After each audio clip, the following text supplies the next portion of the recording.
Ma io in realtà avrei anche difficoltà nel definire la protagonista, perché secondo me erano entrambe. Cioè era Alma ed era Elizabeth. Elizabeth che, cioè, rimane un po', cioè non di sfondo, perché ovviamente è sempre presente ma sempre silenziosa, ovviamente muta. Cioè è come se sono due ma fossero una. Cioè forse c'è anche molto il tema appunto dello specchio. Non si capisce, cioè almeno io non ho capito se è Alma che si rivede in Elizabeth però anche che utilizza in qualche modo Alma come sua voce per un attimo, nel momento, soprattutto quando c'è quel monologo che fa Alma. Però è come se parlasse per Elizabeth, e quindi c'è un po' sto trip che anch'io non so se saprei decifrare. Però quasi direi che le protagoniste sono due, ma è come se fossero una, cioè.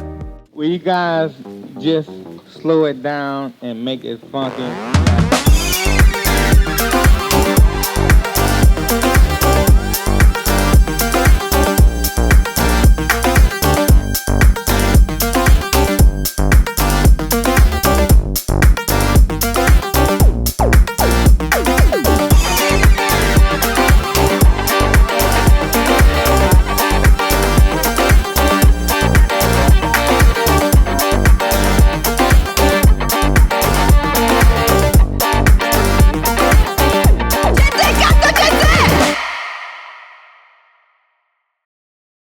Buonasera, benvenuti e benvenute al... Cavolo, non abbiamo le diapositive. Solita cartella, Luca. Allora, questo è il dibattito di Genze e si chiama Il film è finito, perché il film è finito. E faccio finta di avere degli occhiali da sole, non li ho. Ci vedo meglio e allo stesso tempo peggio, scusate. Questo è il dibattito del quale abbiamo bisogno per capire un po' meglio il film, il contesto il contesto che appunto vi è attorno e anche per creare un content. Adesso per i nuovi spieghiamo, questa discussione viene registrata, viene somministrata sotto forma di podcast, quindi di conversazione indifferita, e deve essere libera, nel senso che adesso noi partiamo con una breve presentazione dove spieghiamo chi è il regista, tutti i fun facts in merito al film e poi ne parliamo liberamente. Probabilmente lo sapevate già, ma so che ci sono delle persone nuove che sono rimaste... ecco, vi divertirete, sono convinto. Tra una mezz'oretta cominceremo a sparare cazzate e quindi ne varrà la pena, ecco, ne sarà valsa la pena. Allora, cominciamo. Ho io il telecomando per andare avanti? Oh, va bene. Allora, nome del dibattito, il film è finito. La presentazione la faccio con il PowerPoint di Google, portate pazienza, non è molto colorata e questo è il massimo che riesco a fare per il momento. Normalmente mi impegno di più, ma ero rilassato. Allora, parliamo di persona. Chi? Andiamo avanti. Parliamo del regista, ecco chi. Ecco. La prossima. Parliamo di Ingmar Bergman. Fun facts. Allora, stiamo parlando di un mostro sacro. Quindi, nel momento in cui a Genze si decide di parlare di un mostro sacro, trovo le cazzate. Ringraziamo Ingmar Bergman, morto nel 2007, per aver creato questa situazione di disagio. Crediamo nella sua presenza qui. Allora, è il regista preferito del tuo regista preferito e non è uno scherzo. Se conoscete un regista, si sente poco, puoi tirare un po' su il volume? Oh, perfetto. Se conoscete un regista, e ne conoscete perché sennò non sareste qui, o può essere anche che non ne conosciate, dipende, sicuramente questi conoscono Ingmar Bergman, uno svedese, oltretutto neanche molto bello, però insomma aveva il suo perché, insomma. Insieme a molti suoi colleghi, si è sparita una parte della parentesi, era appunto un direttore di teatro ed è il primo regista etichettato con un codice su IMDb, sito dal quale prendiamo i fun facts, ma non solo. Un saluto ai direttori di IMDb che sicuramente ci stanno seguendo su tutte le piattaforme social, seguiteci su Instagram, YouTube, Spotify no, perché siamo stati bannati da quanto ci hanno detto. Non lo sappiamo, però ok. Ha 9 figli, tutti scritti scrittori, scrittrici, attori, attrici, eccetera, eccetera, tranne Ingmar Bergman Jr., che è un pilota d'aereo. Fatalità, quello col nome uguale al papà deve fare tutt'altra. Vabbè, se pensi a un premio legato al cinema, probabilmente ce l'ha, perché elencarli tutti mi sembrava impossibile, nel senso che non ho così tante diapositive. Andiamo avanti. È morto lo stesso giorno di Antonioni. Regista, sempre. Ma prima o dopo Antonioni? No, lo stesso giorno. Anche anno. Non me lo ricordo, non lo so, su MDB c'era scritto questo, quindi non lo so. Cerchiamo. Ha avuto un botto di mogli e anche relazioni, tra le quali le due protagoniste del film. Cioè con entrambe è stato. E che mi stupisce perché appunto non era sto adone, però evidentemente era simpatico, non so. Aveva, sì, effettivamente c'è altro. Lo stesso giorno e anno. Cristo riposato in pace, il giorno dei morti oltretutto, quindi è andata così. Cristo ha avuto appunto questa relazione con tutte e due le attrici protagoniste e ha avuto anche dei figli con una delle due. Credo anche Ingmar Bergman Jr., non si sa, vabbè.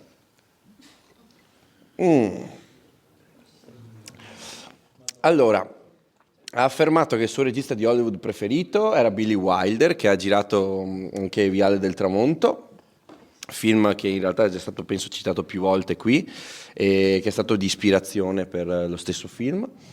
Ha citato anche Fellini, Kurosawa e Victor Shaw. E adesso non mi coglierete in fallo perché non so pronunciare questo nome. Che oltretutto è stato attore in un altro film famoso che è Il posto delle fragole, non so se qualcuno l'ha visto, sempre di Ingmar Bergman. Manina alzata? Ah, ok, perché così riesco a farmi, con il chiaro scuro riesco a farmi un'idea di cosa sta succedendo lì. So che siete in tanti e tante, ma non riesco a capire, non ci vedo molto. Adesso, oh cavolo, un botto. Cavolo. Ok, giustamente si parla di uno dei più importanti registi mai esistiti e io devo tirare fuori il fatto che è scappato a Monaco perché evadeva il fisco. Sì, vabbè, non è che adesso evadere il fisco, che agiva al netto delle imposte. Dite questo quando non pagate le tasse. Se tu ridi, ma vabbè, adesso non è che sia una pratica comune. Non evadete le tasse. Sì, no, effettivamente siamo contro l'evasione fiscale. No, andiamo avanti.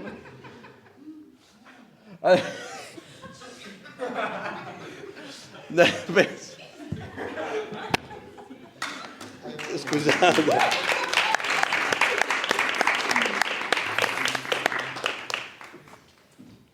Cristo, va avanti, ti prego ancora. Parliamo di persona, grazie. Sì, grazie mille. Allora, c'è un riferimento all'album di Marrakesh, che non ho mai ascoltato, oltretutto forse qualche canzone, non so se qualcuno lo conosce. Ma troppo pochi. 1, 2, 3, 4, 5, 6. 7, 8. Allora ho fatto bene a metterlo. Vabbè, c'è un riferimento appunto alle scene iniziali e a quelle finali. Quello è il kanji che sta per hito, persona, non so perché l'ho messo in giapponese. Probabilmente Allora, fun facts sul film. La parola persona deriva dal latino, dove in origine significava maschera. Non ho mai studiato latino, quindi questo l'ho trovato su internet. Perfetto, grazie. È uno dei 10 fav movies di Tarkovsky. Sapete chi è Tarkovsky? Chi era, purtroppo? Un grande regista sovietico che l'ha preso proprio come mentore, come spunto, però non mi soffermerò troppo. È stato uno dei film che Bergman ha girato senza intento commerciale, nel senso che ha detto ok, lo giriamo, viene come viene, non mi interessa se ci faccio soldi, lo voglio girare con la mia visione. Col senno di poi è stata un'ottima idea, tant'è che è nella top 3 dei suoi film migliori secondo me. Non so se poi qualcuno ha visto altri film e ha da ridire, ma ne parleremo dopo. La sceneggiatura è stata scritta finché il regista stava ricoverato per doppia polmonite, quindi ha fatto doppia pneumonia, doppia. Come fai a essere ricoverato per doppia polmonite? Cioè ne hai una volta, come essere ricoverati per doppio raffreddore, cavolo, doppio cancro, che cacchio. Entrambi i polmoni. Cazzara. Un polmone. Vabbè, sti cazzi, cioè, che cioè nel senso... Ho doppio male alle mani. Se hai 2 mani. Per aver tirato troppi pugni, non lo so. Allora, avete notato che il film è pieno di primi piani. Chi non l'ha notato? Bene. Il film è pieno di primi piani perché si va a scavare nella psiche. Non è vero, è perché il regista e il direttore della fotografia ritenevano che le inquadrature ampie di piani meri fossero noiosi.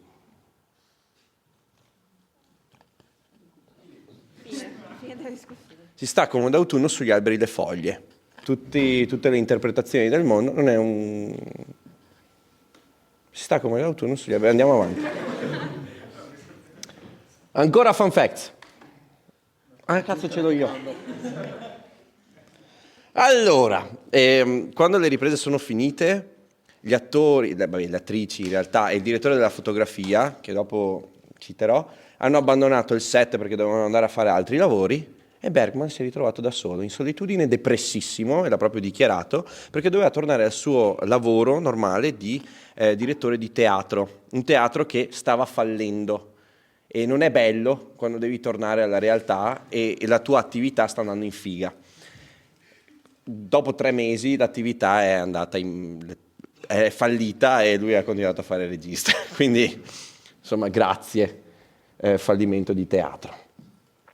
Avete notato anche che sicuramente al 100% che le bobine a un certo punto, effetto finto, venivano bruciate in diretta, e quando si usavano altri mezzi per proiettare, noi adesso siamo tutti in digitale da poco, perché una volta proiettavamo su pellicola, non è vero, e vabbè. Comunque al tempo praticamente le bobine quando venivano distribuite venivano contrassegnate con un bollino rosso per indicare, per rassicurare i proiezionisti che era un effetto voluto, non si stava bruciando veramente la pellicola e quindi potevano lasciare andare tutto quanto. Non so se avete notato che noi abbiamo fatto pausa proprio nel momento in cui viene bruciato tutto, è stato un piccolo tocco di classe, fatalità, capitava proprio intorno alla metà del film, quindi c'è stato utile. Ecco. Vabbè, è nella top 3 dei film fatti da Bergman. Questo apparentemente è il più discusso e analizzato. La top 3 comprende Il Settimo Sigillo, qualcuno l'ha mai visto? Buono. Il Settimo Sigillo e Il Posto delle Fragole. Vorrei metterci in mezzo anche L'Ora del Lupo, che abbiamo proiettato a Valdagno ancora un po' di tempo fa, quindi è il secondo film di Bergman che proiettiamo, ma è il primo film di Bergman che proiettiamo a Castelfranco Veneto, quindi se non lo sapevate, sapevatelo. Questo è il più discusso e analizzato, nonché il più sperimentale, e giustamente dopo la sottolineatura di discusso e analizzato ci sarebbe stata l'analisi tecnica. Però il nostro analista tecnico, Carlo Collanega, non è qui presente. Ciao Carlo. Ciao Carlo. Prima mi ha mandato un messaggio dove ha scritto, io gli ho scritto, mio signore, ove si trova con la dieresi sulla O? Lui mi ha scritto, compleanno, starei fuggendo ora. Probabilmente ce lo ritroveremo qui, sì, e non in condizioni tali da poter portare avanti un'analisi tecnica, quindi io chiedo direttamente a voi.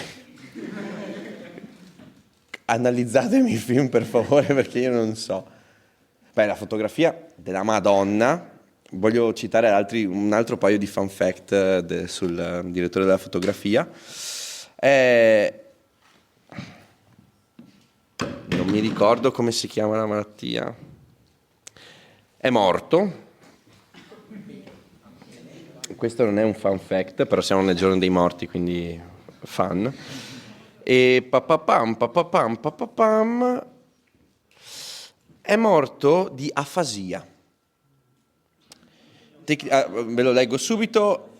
È la perdita della capacità di comporre e comprendere il linguaggio. Quindi fatalità, cioè tipo un contrappasso. Cioè, ha lavorato ad un film dove una delle protagoniste praticamente non parlava e lui è morto di afasia dovuta a lesioni delle aree del cervello deputate. Ma no, non siamo qua per discutere di questo, non è bello. È solo un bad fact che ho letto. E oltretutto ha lavorato a un botto di film, ha lavorato anche con Tarkovsky, che era fan di Bergman. È come praticamente essere fan di Charlie Charles, produttore di Gali, non lo so, non mi ricordo. Vabbè, è un produttore. Tu sei fan di Gali e lavori con Charlie Charles che ti produce, stessa identica cosa. Penso che si fosse pisciato addosso dalla felicità quella volta quando ci ha lavorato insieme. E ha lavorato anche, l'ultimo film a cui ha lavorato è nel 98 con Woody Allen ed era Celebrity con Leonardo DiCaprio. Quindi ecco la connessione con Leonardo DiCaprio. Sì, non so, mi è venuto in mente questo perché l'ho letto prima. Ora, tiriamo un velo pietoso a questa presentazione terribile e chiediamo a voi cosa pensate di questo film. Però uno alla volta, per piacere, che non... Per alzata di mano, esatto. No, c'è sempre qualcuno che dice qualcosa. Allora bisogna partire con una domanda che non ho pronta. Non ci ho pensato, perché io pensavo che prima ci fosse l'analisi tecnica di Carlo, però Carlo non c'è. Allora la mia domanda è: vi ritrovate nella protagonista Alma? Vi siete ritrovati? O ritrovate? Ritrovate? Credo che nessuno si sia ritrovato una protagonista. Lui ha qualcosa da dire. Vabbè, allora. No. Subito. Prego, Cosa? esponga il suo parere. Su chi? Alma, Alma? La prima o la seconda? ma l'hai visto il film? In parte? Ero sul lato, vedevo poco. Cosa devo dire? Se mi sono ritrovato nell'infermiera Alma? No. Assolutamente no. Non è capitato niente. Cosa? Di vedermi in due persone? Non so, magari qualcuno soffre di psicosi. Cioè, quello che è stato chiaro da subito è l'importanza di un TSO al momento giusto della protagonista, cosa che non è successa e il disagio mentale è dilagato fino all'arrivo del bus, essenzialmente. Sì. Piccola premessa. L'ho detto anche l'altra volta, è stato pubblicato ovunque, non so se è stato ripubblicato. Questo non è un vero dibattito, questa è una cazzata. Cioè, possiamo sparare le più grandi cagate che la storia del cinema abbia mai visto senza essere giudicati e giudicate. Quindi se avete qualcosa da dire... più grande è il regista, più grandi sono le stronzate. Quindi approfittatene adesso o tacete per sempre. E spero ne approfittiate, perché ne ho tante da sparare.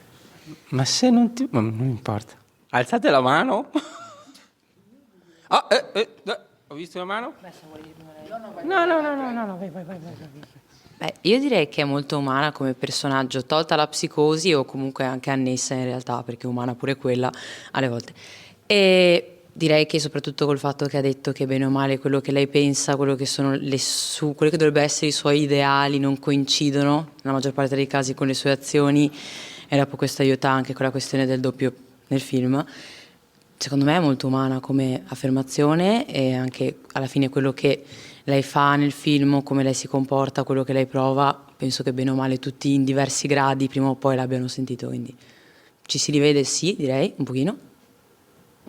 Quello che ho da dire è questo. Grazie. Vai Marca. No, ma io volevo dire un'altra cosa, quindi non so se vogliamo continuare su questa cosa del... Dico una cosa. Dico comunque una cosa. Non era quello che volevo dire prima, però sì, sono d'accordo che in alcuni tratti anch'io, cioè mi sono rivisto, ho visto dei tratti molto umani in lei, ma io in realtà avrei anche difficoltà nel definire la protagonista, perché secondo me erano entrambe. C'era Alma ed era Elizabeth. Elizabeth che, cioè, rimane un po', cioè non di sfondo, perché ovviamente è sempre presente, ma sempre silenziosa, ovviamente muta. Però, cioè, è come se sono due ma fossero una, cioè, forse c'è anche molto il tema appunto dello specchio, non si capisce, cioè almeno io non ho capito se è Alma che si rivede in Elizabeth però anche che utilizza in qualche modo Alma come sua voce per un attimo, nel momento, soprattutto quando c'è quel monologo che fa Alma. Però è come se parlasse per Elizabeth, e quindi c'è un po' sto trip che anch'io non so se saprei decifrare, però quasi direi che le protagoniste sono due, ma è come se fossero una, cioè così. Però è vero che in Alma, sì, alcuni tratti ovviamente che sfociano un po', soprattutto quando si menano, cioè, insomma, un attimo di... Però è anche vero che io tipo ho trovato molto umano in quella scena, nella scena anche precedente, il sentimento di tradimento, non so, che Alma prova nei confronti di Elizabeth nel momento in cui legge che lei, cioè, l'ha un po'... così è andata a rivelare con molta leggerezza, non lo so, insomma, l'ha rivelato a qualcun altro ciò che lei le aveva raccontato, quindi questo rapporto di fiducia estrema quasi che si rompe così. E non lo so, sì, in alcuni tratti l'ho trovata umana, in altri facevo fatica forse a seguire appunto il corso, ma secondo me perché è proprio giocato sulle 2-1, che però, cioè, secondo me razionalmente si fa fatica, cioè almeno io faccio fatica a decifrare del tutto, non so se qualcuno mi può aiutare. Ma adesso io domando, perché appunto non so, c'è effettivamente un'analisi del film che ci garantisca il fatto che è, almeno come la posso vedere io, che è un personaggio solo con due personalità o con due aspetti, o sono due persone, cioè nel senso, secondo me è palese che è un personaggio solo, però c'è un qualche analisi del film fatta da un Carlo che non c'è, che... no, nel senso, c'è un qualcosa che ci garantisca un certo tipo di lettura, e ci sta il fatto che sia aperto all'analisi, al cercare di capire cosa vediamo noi in queste cose, però c'è qualcuno che ci dice è così o no?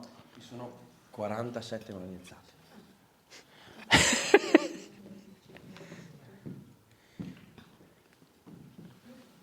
Beh, in verità riprende un po' quello che dice lei. Secondo me, aspetta, l'infermiera era Alma, giusto? Si era lei, questa infermiera, tra virgolette, impazzisce perché comunque si era resa vulnerabile con Elizabeth, si era confidata di una cosa molto delicata e si è sentita appunto tradita. Come? Sì. Però sì, si è aperta su una cosa che era anche molto difficile per lei confidarsi, e è stata tradita, e quindi piano piano è diventata sempre più... Si vede inizialmente che vuole vendicarsi, anche la scena del vetro che lo lascia per terra, non so se... Sì, non sono tanto brava a fare commenti. Ho finito.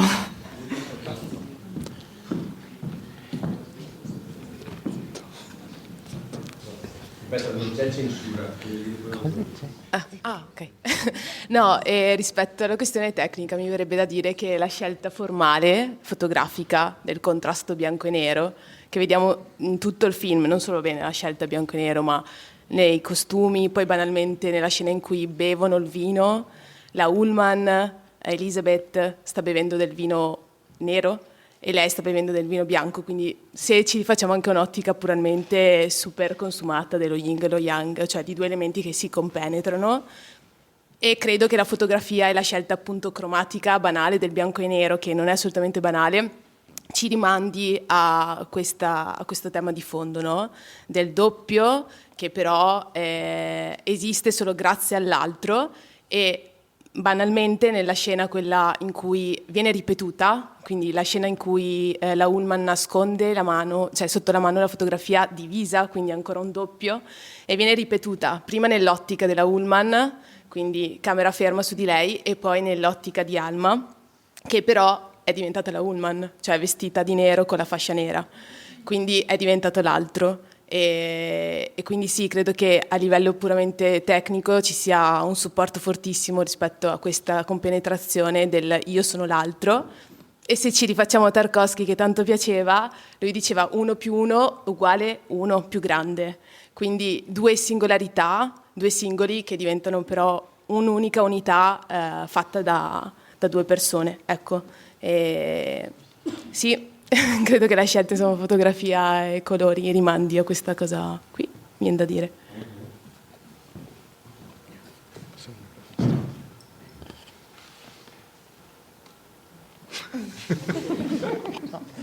Provo a dire qualcosa io a livello non cromatico, perché non c'era colore, bianco e nero non sono due colori, ma comunque sono comunque qualcosa. A me piace, L'assenza e tutti i colori. appunto per questo, io in classe mia, quando c'era un film in bianco e nero, i miei compagni di classe volevano svenarsi là direttamente, io invece fuochi d'artificio, perché per bianco e neri, rigorosamente bianco e neri, perché per me il bianco e nero è un gioco di luce fantastico, che quando mi hanno spiegato in accademia, in cui abbiamo parlato anche di Bergman a Bologna, il bianco e nero aiuta molto di più del colore a fare questi giochi di luce, a rivelare le oscurità, i segreti che nascondono, tipo perculati praticamente. Sì, ma come si dice, come ad esempio su Schindler's List, che Spielberg l'ha scelto di fare in bianco e nero anche per identificare meglio le parti cupe che ha Schindler's all'inizio. Io penso sia ispirato ovviamente anche a Bergman, perché Bergman utilizza molto il tema del nero per identificare qualcosa che essenzialmente è nascosto, e poi la luce per identificare qualcosa che viene rivelato. E penso che l'idea anche di bruciare la pellicola sia come la rivelazione finale. Qualcosa è stato scoperto, qualcosa è stato rivelato, appunto. E riguardo il tema del doppio, chi c'era per alla volta, chi c'era per Rocketman dell'anno scorso? Perfetto, allora forse sarà una novità per alcuni. Io sono stato in un periodo molto difficile, da cui quando ne sono uscito parlavo pochissimo, non leggevo, non guardavo film, ero praticamente un guscio vuoto, quindi posso un po' comprendere che cosa passasse per la testa di Elizabeth, perché ho visto questo film e so cosa vuol dire quando sei una persona muta che sente costantemente la voce di un'altra persona che cerca di tirar fuori qualcosa dentro di te. E non so se esista se ci fosse un doppio in me, quello di sicuro, la mia mente non si è scissa in niente, però c'era, cioè se non fossi venuto qua a Gen Z probabilmente sarei sempre rimasto quel guscio là, quindi non già bisogna Shout out. sì, shout out. Quindi sì, chissà devo ancora capire chi è stata la mia Alma. Forse è stato lui, forse è stata lei, forse siete stati voi in generale, ma penso che ci sia bisogno. Oh, dai che stavo divagando.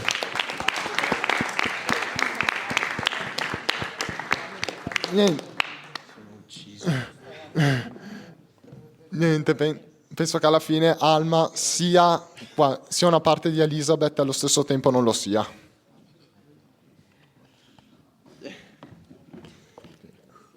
È difficile adesso capire come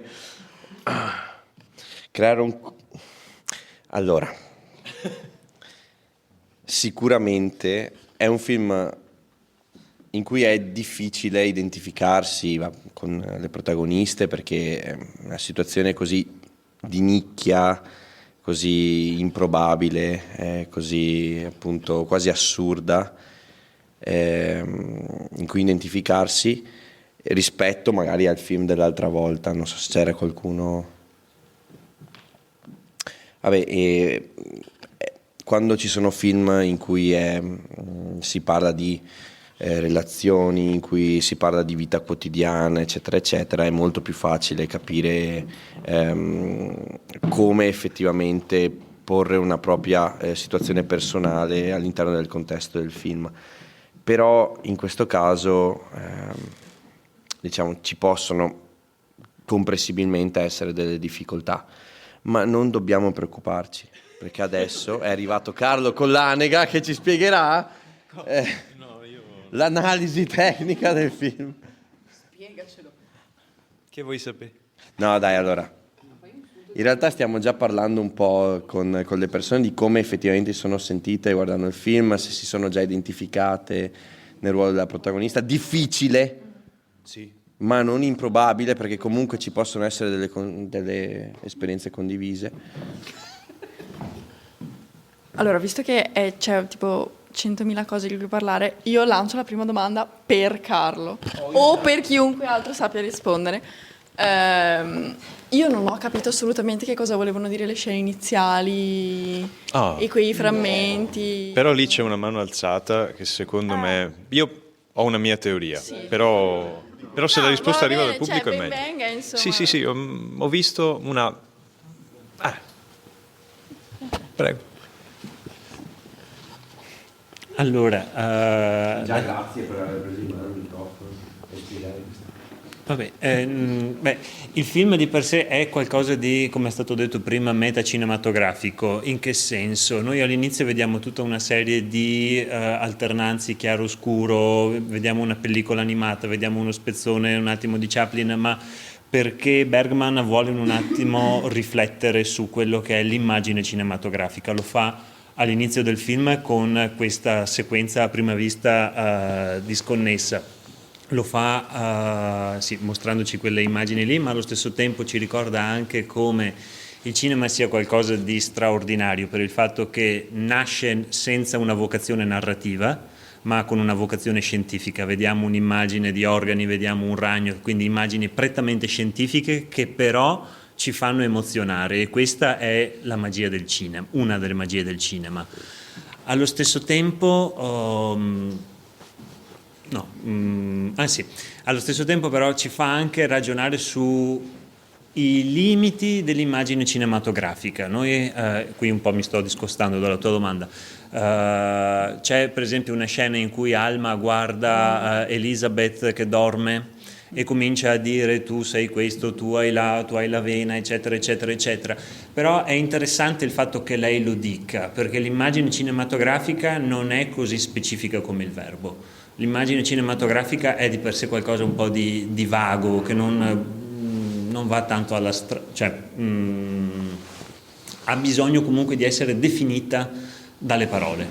E difatti quando inizierà a dire ma qua hai la vena sul collo, eccetera, credo un po' tutti quanti abbiamo più o meno quasi orientato lo sguardo per verificare se c'era effettivamente. Però questo è un po' anche un limite dell'immagine cinematografica, o anche una ricchezza, cioè il fatto che dice tutto e niente allo stesso tempo.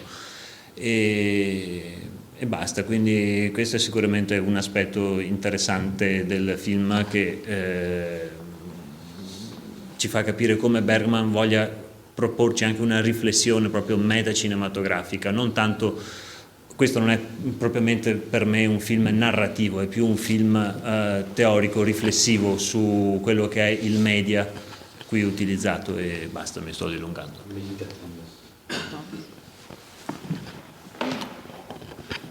Bellissima analisi, però se posso dire la mia, io l'ho interpretata in maniera diversa, perché mi ha dato l'idea invece che le 3 immagini che vediamo all'inizio, per quanto possano scaturire una sensazione come affermi, siano anche 3 cose che, come la recitazione, tutti vogliamo vedere, tutti abbiamo presente, ma che nessuno ha voglia di prendersi carico, perché il macellare un agnello, nessuno ha voglia di farlo, ma tutti amano mangiare gli arrosticini, non so, esatto, gli abruzzesi, bravissimo. Tutti sanno che cos'è un ragno, ma in molti non lo toccherebbero neanche con una scopa. I thailandesi no, loro li toccano e come li mangiano, sono anche buoni secondo me. E la crocifissione, nessuno vuole essere torturato, vuoi metterlo da qualche parte questo podcast, sì o no? Buon, perfetto. Nessuno vuole torturare una persona, essere torturato, o anche parlare di religione, quindi mi ha dato l'idea che fossero 3 immagini che anticipavano quello che si sarebbe visto poi nel film, che tutti sognano di essere attori, attrici, avere una certa fama, avere anche un certo riscontro sia di soldi, economico, come volete dirlo, che appunto di fama, di riconoscimento, ma che sottovalutiamo la difficoltà che sta nell'atto, nell'essere effettivamente un attore, che poi si rischia di diventare come è diventata Elizabeth, che sì, è una persona, ma che sfugge un po' a chi è lei veramente, si rifugia nel teatro, tant'è che è per quello che rifiuta, secondo me, il bambino, perché principalmente sente, come dire, la sua dimensione che ha conosciuto fino ad allora era aggredita per una frase di una persona che ha sentito a una festa, cioè si è fatta, come dire, rovinare, diciamo, la persona che è lei, appunto. Tant'è che secondo me alla fine, quando si vede per un frammento, si vede una telecamera, che mi pare ci sia una piccola scena in cui c'è appunto un operatore della telecamera che tipo inquadra la dottoressa, infermiera, Alma, che esce. Mi ha dato quasi l'idea che fosse Elizabeth che si sia rifugiata in una casa, magari al mare, una sua casa così per poter prendersi una vacanza, e studiare il personaggio di Alma, che magari deve recitare in quel ruolo, in un film, in un particolare spettacolo teatrale, quello che è, ma che di fatto lei esce dalla sua preparazione teatrale non con l'intento di interpretare il personaggio solo sul palcoscenico, ma di esserlo da lì in poi. Qui secondo me è un po' il senso di dualità, nel senso che vedo una cosa, la rifiuto, allora con la capacità di potermi medesimare ne traggo i benefici senza, come dire, sacrificare me stesso o sacrificando me stesso nel processo. Quindi appunto il macellare un agnellino rifiutandosi di essere un macellaio, nel guardare un ragno rifiutandosi di essere thailandese. Dio povero. Cos'era l'altro? Essere religioso rifiutandosi di fatto di rendersi conto che è stata una sofferenza per alcune persone che sono dei martiri in quello che crediamo. Può essere un vaneggiamento, ma mi hanno detto che posso dire quello che voglio. Quindi. Beh, è un bel vaneggiamento. In realtà. Cioè sì, poi in effetti è tutto sulla capacità di essere a contatto con l'esperienza della vita, che è talmente, come dire, gravosa, difficile da portare, che non si sa mai quanto si vuole simulare e quanto no poi di fatto. E quindi non so, ci sono 2 poli nel film che si confondono, si attraggono, si aggrediscono, hanno questo rapporto vampiresco l'uno con l'altro. C'è anche una scena in cui questa allusione diventa effettivamente più reale, e però di base rimane, come dire, l'interscambiabilità delle maschere, cioè delle persone, delle identità, e effettivamente tutto quello che ne consegue, cioè il mutismo di Alma, che deriva probabilmente dal fatto che si è chiusa agli orrori del mondo e alle sue tragedie personali, cioè attorniata da tutta una serie di immagini che poi sono anche quegli inserti semi-documentaristici nel film, i bonzi che si danno fuoco, l'immagine del bambino del ghetto di Varsavia che viene proprio, come dire, quasi scansionata in maniera, cioè tutte quante esperienze del vivere che sono insostenibili in qualche modo, cioè, però laddove c'è la dimensione universale poi questa cosa ha anche, come dire, un contraccolpo personale, c'è il discorso delle lettere, il discorso dell'aborto, il discorso della mancata maternità, che invece sono su una dimensione più terrena.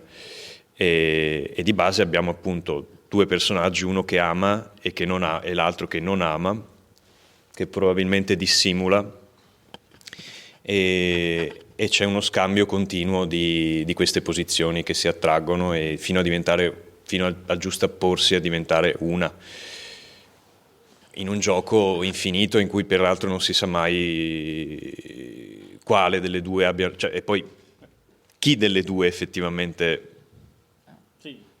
comanda. Sì, se si vuole vedere, Chi appunto. è la reale essenzialmente? Ma probabilmente nessuna delle due, infatti non si sa. Degli indizi sparsi su quella più concreta. Perdono. Secondo me ci sono degli indizi sparsi su quale effettivamente, tra virgolette, la vera identità tra i due personaggi. Cioè, nel senso, da una parte vediamo che Alma setta un trabocchetto, mette un pezzo di vetro rotto, aspettando che ho già perso il nome, Elizabeth ci cada sopra. Questo succede solamente quando Alma si toglie dalla scena e poi non viene più ripresa come cosa, perché Elizabeth è un personaggio immaginario, quindi sì, si è fatta male, ma non c'è nulla da curare. Anche alla fine il personaggio finale è sempre Alma, perché Elizabeth, oh cavolo, non ci siamo proprio. Elizabeth effettivamente non esiste, non è tangibile, che poi sia concreta nel film, sì, però ci sono diversi indizi, non sono gli unici, ce ne sono diversi sparsi intorno al film che mostrano quanto Elizabeth sia un'emanazione di Alma essenzialmente, o comunque qualcosa che non è reale dal punto di vista che effettivamente non subisce danni, viene picchiata ma non ha segni, la persona che si ferisce di... Esattamente, assolutamente sì. No, difatti è uno di quelli che ho segnato che effettivamente è poi è la conclusione che a mio avviso... Quale delle due personalità c'è? Alma, non è palesemente. mica detto. È Alma, È sì, Alma. è fisicamente Alma. Ma Prima vede Elizabeth impachettare, fare una valigia, uscire da un uscio e poi di Elizabeth... esattamente. L'unica che esce è Alma. Esattamente. Ma con quale identità? Ma allora, questo è vero, però di per sé, probabilmente sì, certo. Anche secondo me. In un altro equilibrio. Sì, in un altro equilibrio. Sì, sono d'accordo. Sì, ma questo è sicuramente sì, cioè alla fine è un continuo contrapporsi tra queste appunto yin e yang, bene e male, alla fine da una parte c'è chi odia, da una parte c'è chi ama, quindi insomma essenzialmente il personaggio... Ma due delle motivazioni vere, cioè questo è il bello, la dialettica. Sì, quello che effettivamente mi fa andare un po' fuori strada sono le due storie contrapposte da una parte la maternità, da parte una è andata male, invece dall'altra comunque il figlio c'è, quindi quale delle due è vera? Quello è più curioso da capire.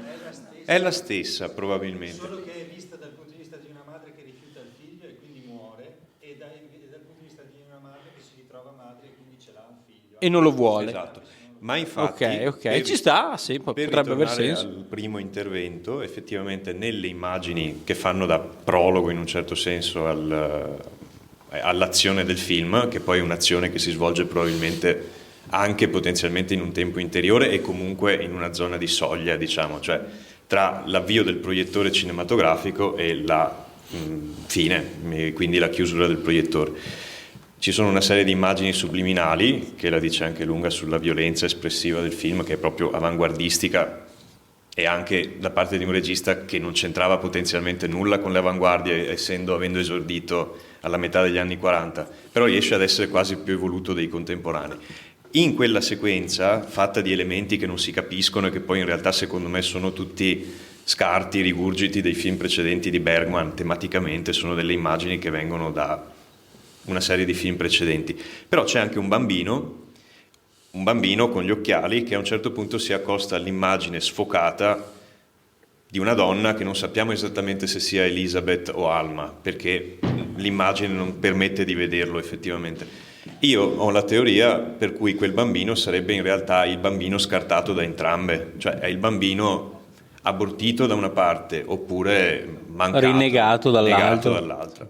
Cioè, poi non so se effettivamente sia così, però Poi tra l'altro c'è l'immagine della donna, è palese che stia continuando a cambiare, cioè nel senso Esatto. non è chiara, però si vede anche che sta cambiando, cioè Esatto, nel senso, esatto. quindi ci sta che ci sia questo tutto- dualismo. È proprio il tema del film, ed è tutto mobile anche proprio a livello fotografico, con questa fotografia di chiaroscuri pazzesca in cui non ci sono grigi, poi i grigi sono tutti interiori in qualche modo, però le luci sono nettissime, cioè bianco e nero senza zone intermedie, quindi chiaroscuro contrastatissimo, che è poi la base, diciamo, registica assieme al montaggio. Poi per il resto primi piani che si confondono effettivamente, perché la fotografia in parte li divide e in parte li confonde a seconda E li di quello mescola che c'è, letteralmente. Esatto, sì, quindi sono d'accordo.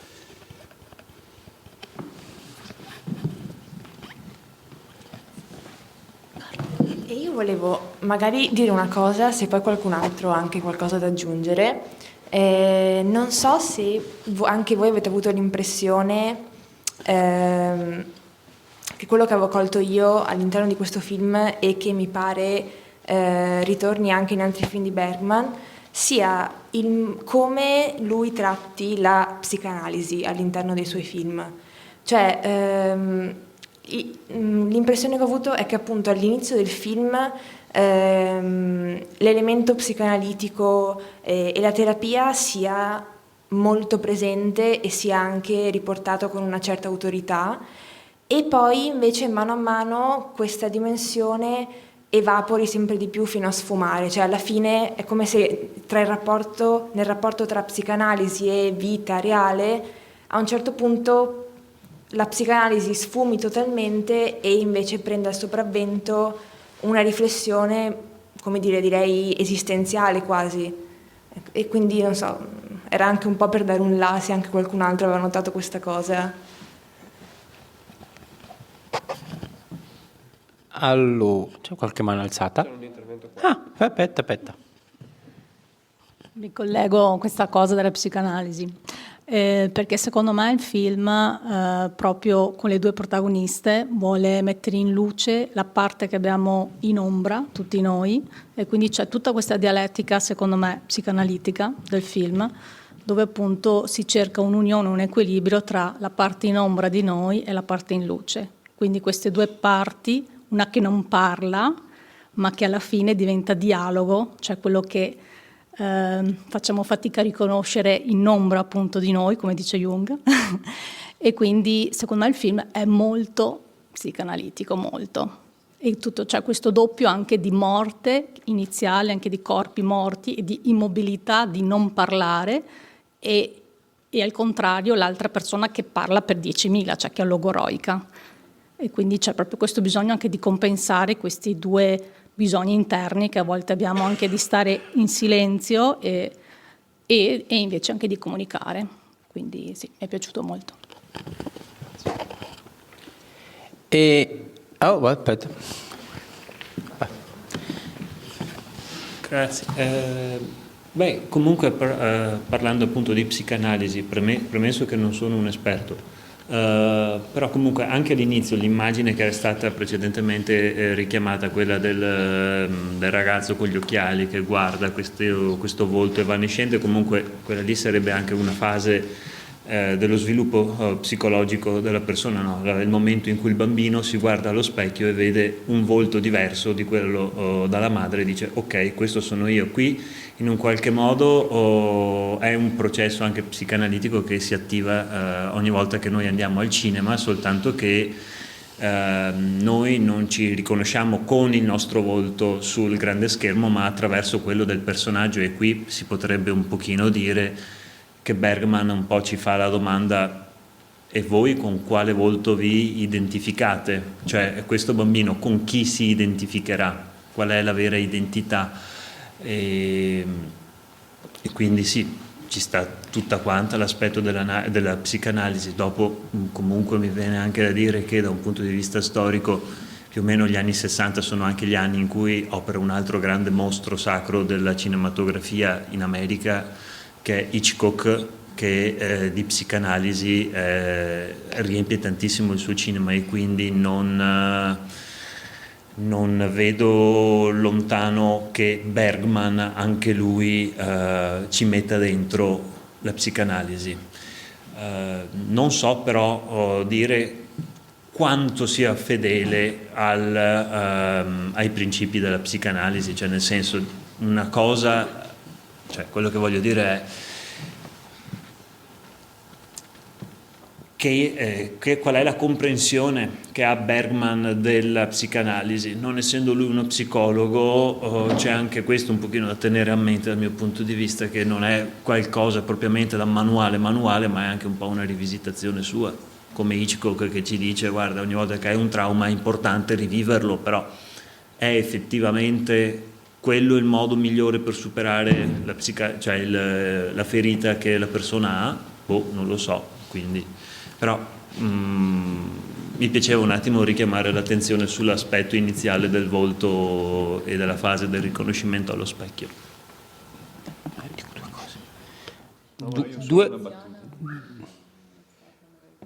Due cose velocissime. Una. Mi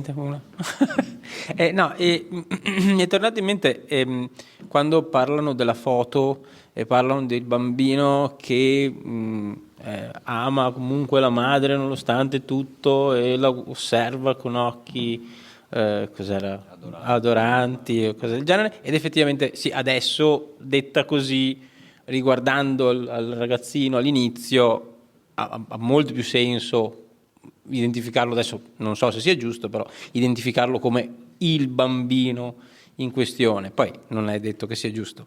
Dall'altra parte invece, tornando sul discorso della psicanalisi, il dualismo tra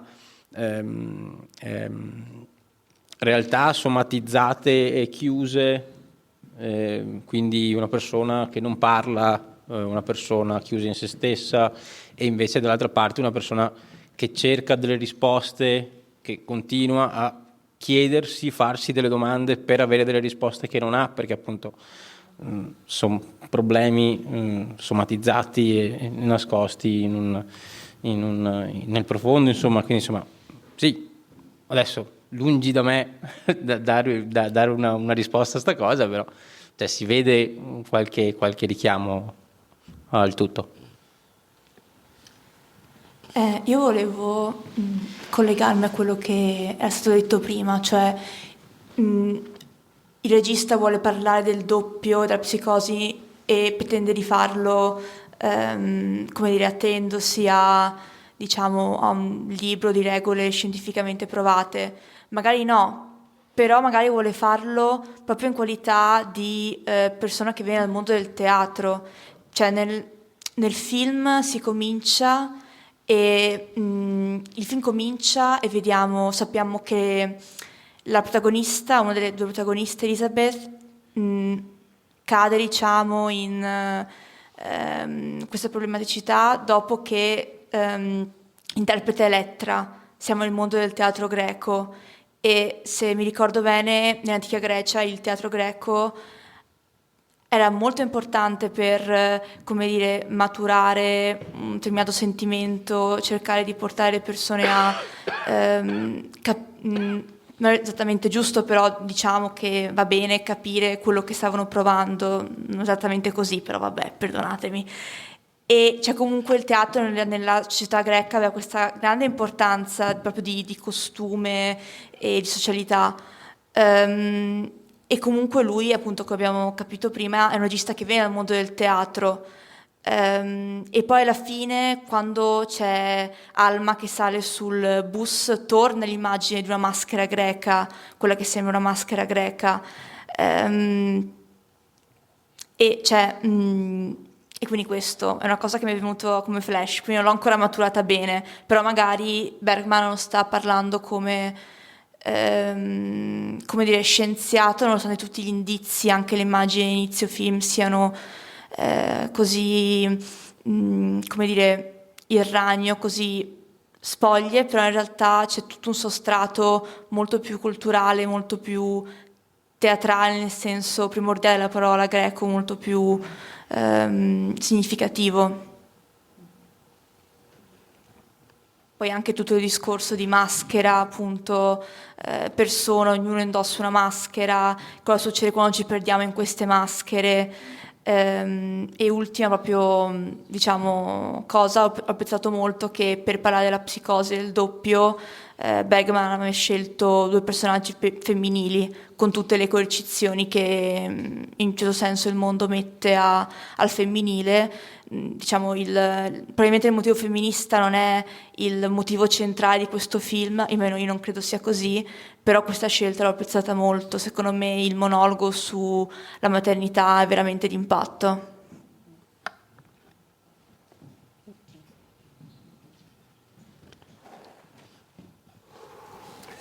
Allora, purtroppo sono arrivato a metà riproduzione del film, non vedevo neanche bene i sottotitoli, quindi quello che mi è rimasto più che altro è la fotografia e il montaggio.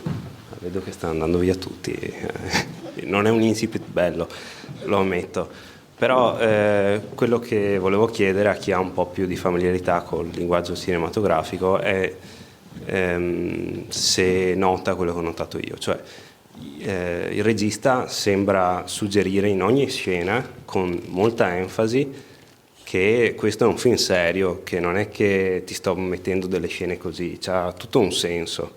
E quindi mi raccomando, stai attento, stai lì sul pezzo che magari lo capisci.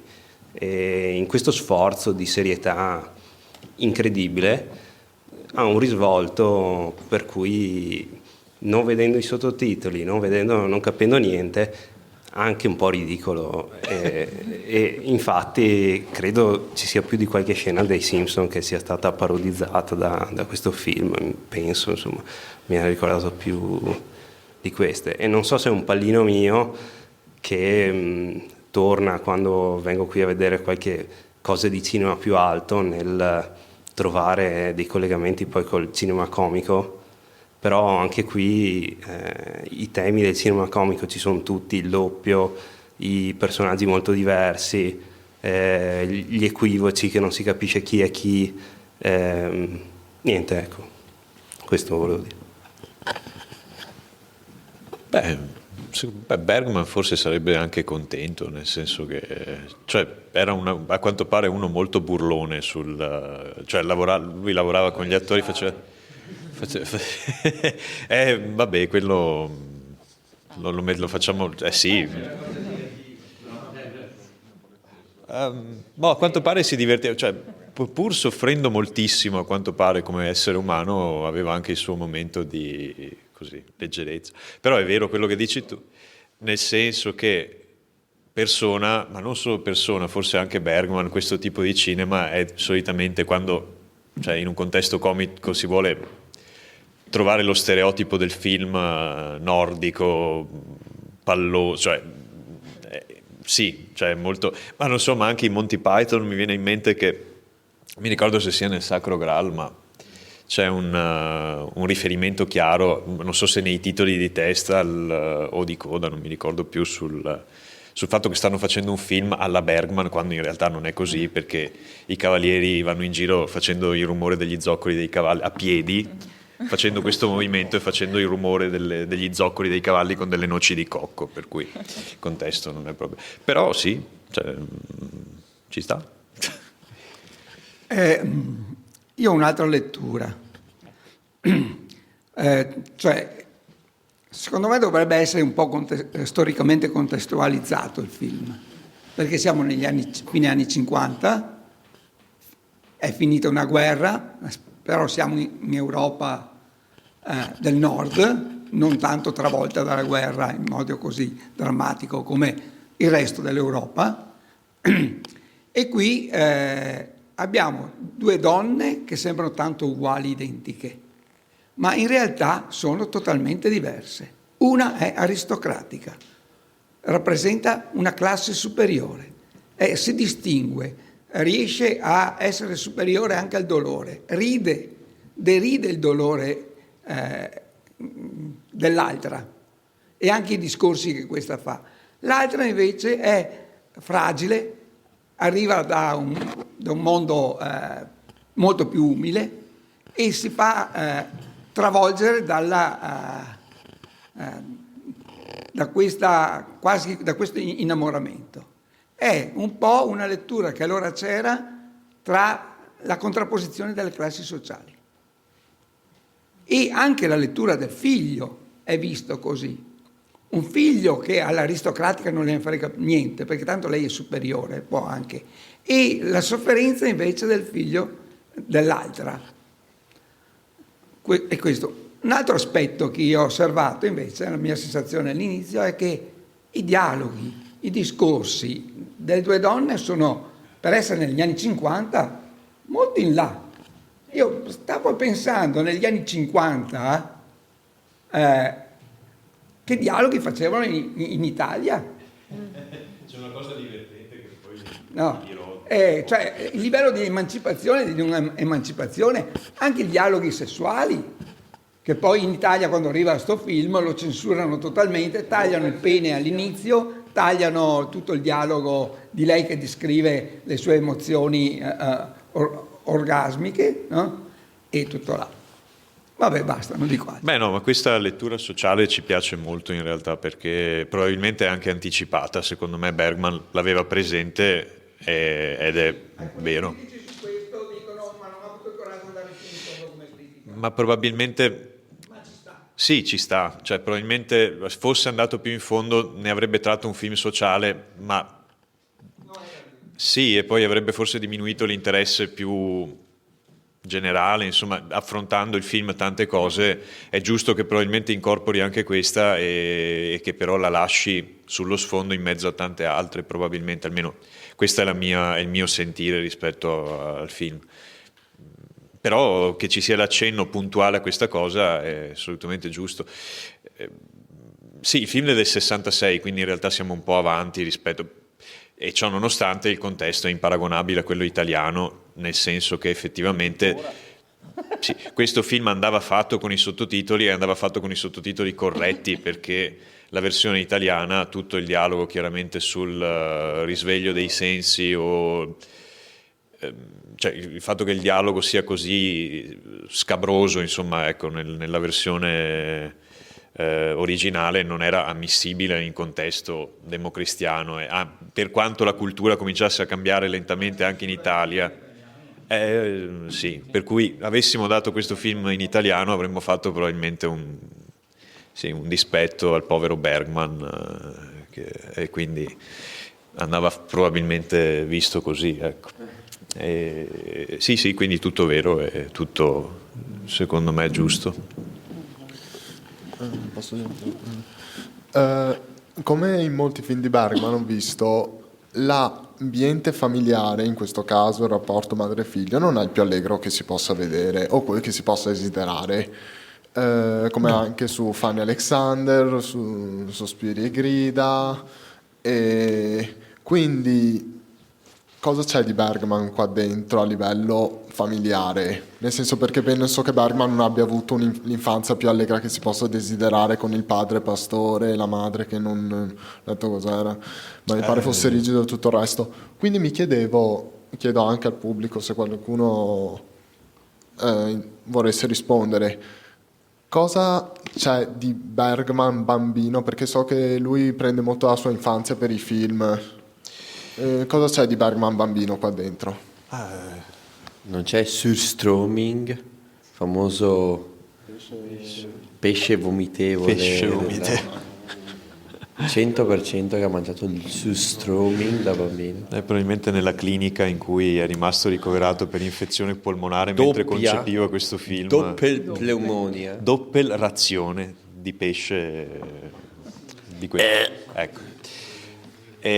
No, non lo so, cioè, onestamente non lo so solo una cosa personale chiaramente che riguarda il contenuto del film, e del fatto che in quella particolare situazione, cioè mentre Bergman era in convalescenza, continuava a dirsi che il suo modo di stare al mondo era falso e ogni risposta che produceva in realtà era fasulla, era il frutto di un'educazione che la incoraggiava e che il teatro peggiorava, quindi chi ha tirato in ballo il teatro ha molta ragione di farlo probabilmente, cioè la componente di simulazione, di ipocrisia, insomma, viene anche da lì, e per Bergman è sempre stata una forma di riscatto, un po' come la bugia per Fellini, no? Cioè quando Fellini diceva ma perché mai, essendo la realtà così deludente, io dovrei raccontare sempre la verità, cioè è bello reinventarsi la vita, quindi io non ti dirò mai, cioè se posso dirti che sono scappato col circo da bambino lo faccio volentieri con la gente che mi dice no ma guarda che tu non l'hai fatto, e invece sì, però nella fantasia chissà quante volte l'ha fatto. E l'arte La realtà è spesso deludente, come ha detto Thanos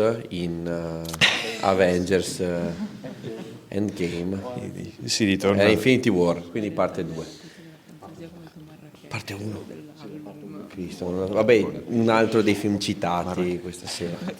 Comunque dalla regia che non esiste più mi dicono Eri tu il regista? no, Sì. allora so già tutto. Mi dicono che siamo in chiusura. Qualcun altro ha qualcos'altro da dire? Non è che perché siamo in chiusura nessun altro può dire qualcosa. Sì. Allora, io però mi alzo un attimo perché sono ucciso dal Mi alzo raffreddore. anch'io. Sì, esatto. Poi ho ballato, ho bevuto fino siedo. a poco tempo fa e quindi sono... Grazie, fin troppo gentile.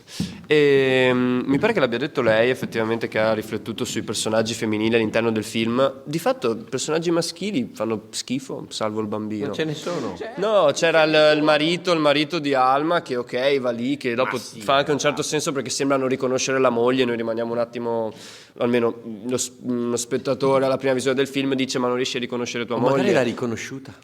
Di fatto alla fine probabilmente è sempre stata Alma sua moglie, però è questo uomo che la guarda, dice ma Uomo dai, sai, non so W. come spiegare al bambino il perché sei via, perché non mi ami, perché e poi basta, cioè è letteralmente un oggetto di scena. indizio per cui è Alma. Perché gli uomini fanno schifo, esatto, no, esatto, che lei è la persona reale. Diciamo che adesso non volevo piantare un pippone maschilista o niente, però è interessante come appunto ci siano due figure, che sono appunto il bambino, che poi se volete mi pare di... Cioè, avanzo la teoria che possa essere che lui stia vedendo la madre dal grembo materno magari, che quindi è per quello che c'è questo velo che non riesce a riconoscere, sa che è una figura familiare ma non è ancora identificata perché di fatto non ha ancora gli occhi per poterla vedere, che è ok, è in silenzio quindi non fa granché, ma il marito è... Oltretutto sta leggendo un libro. Sì, è vero. Che è un libro tedesco. Che lo legge anche dopo Alma, prima di che cerca di dormire a un certo punto, che tira fuori il libro. Come si è lo chiama? stesso libro? Carlo, se poi Tieni. Un eroe dei nostri giorni. Esatto, ma in tedesco. In tedesco, non mi ricordo la traduzione. Ma è giusto, cioè è Lermontov che... Siamo in chiusura. No, vabbè, ma non c'è, è una delle ossessioni di Bergman, cioè tutta quella prima parte è fatta di tante ossessioni, e siccome Bergman è tornato spesso sul libro, c'è anche lì, insomma, e lo dà al bambino, però non so di più, cioè so solo che è una ossessione ricorrente, insomma. Ma facciamo Io ho un fun fact su Bergman. Quello di cui parlavi prima poc'anzi. Hitler. No, cosa... Basta. No, è meglio se non vado oltre. Lui è stato presente in certi discorsi. Vabbè, passiamo ai consigli. Questo me lo devi spiegare. Me lo devi spiegare lui praticamente è rimasto lievemente affascinato dalla figura di Hitler in gioventù. È stato presente a Monaco o in un'altra zona della Germania durante i discorsi del Führer. E ha detto: quest'uomo è una brava persona. No, non l'ha mai detto. Non l'ha detto. Ha detto: quest'uomo è molto carismatico, sicuramente quello che dice mi sto inventando, non è un cazzo vero, però è rimasto un po' affascinato, tant'è che nella sua nella sua biografia comunque cita in a Lanterna volte, Magica, ma non ok. ci importa di questo. No, beh, ma può essere, cioè è toccato a tantissimi. Non Non so so che perché età l'ha tirata avesse, non mi fuori, ricordo, non- e non mi ricordo il passo di Lanterna Magica in cui parla di questa cosa. Questa cosa verrà censurata. Cavolo, no. Vabbè. Beh, poi ha fatto un film però sulla Germania nazista. No, lo sapevo. No, ma sì, ma per dire che in realtà ha rivisto critica, non molto dovevo criticamente. dirlo, Corri verso la telecamera L'uovo e del, spegni tutto. l'uovo del serpente. Basta.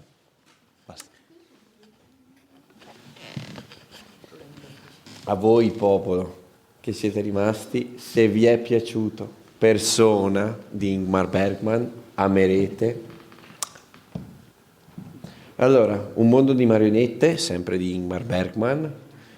Consigliamo anche Il settimo sigillo, L'ora del lupo che abbiamo già proiettato a Valdagno e Il posto delle fragole. Yes. Enemy di Denis Villeneuve, secondo film di Villeneuve che consigliamo praticamente in 2 settimane. Ottimo, doveva finire in rassegna, ma alla fine per coerenza, per altre cose non... In realtà era coerente con il tema, ma c'erano altre motivazioni per il quale... sì, insomma, abbiamo deciso che non era il caso di farlo vedere. Non so se qualcuno l'ha già visto, però comunque è un... Ma non era neanche suo, in realtà ha rifatto un film lui, mi pare. Cioè, non era originariamente di Villeneuve. No, Mi pareva, non ho esatto. originale, però. Sì, esatto. Ottimo film, comunque finale da scoprire. Anfitrione di Plauto, questo voglio che lo spieghi. No, lo spiega, guarda, c'è Sabina che sta chiedendo giustamente attenzione visto che l'ha proposto. Ci sembrava sensato proporre, consigliare questa commedia teatrale latina, dato che è incentrata totalmente intorno al tema del doppio, del sosia, e essendo proprio uno degli archetipi del genere ci sembrava opportuno menzionarla. L'ultimo consiglio è Mezzanine dei Massive Attack. Non ha un senso, è un album di fine anni 90 dei Massive Attack che, se riprodotto durante la visione del film, ha stranamente senso. Non chiedetemi perché, l'abbiamo proposto a caso. Provate a guardarvi il film senza sottotitoli, senza audio originale, con l'album di sottofondo, capirete. Veramente, infatti era la musica che stavamo riproducendo durante i titoli di aspetto, non lo so, mentre stavamo aspettando. E che dire? Grazie a tutti e a tutte. Grazie.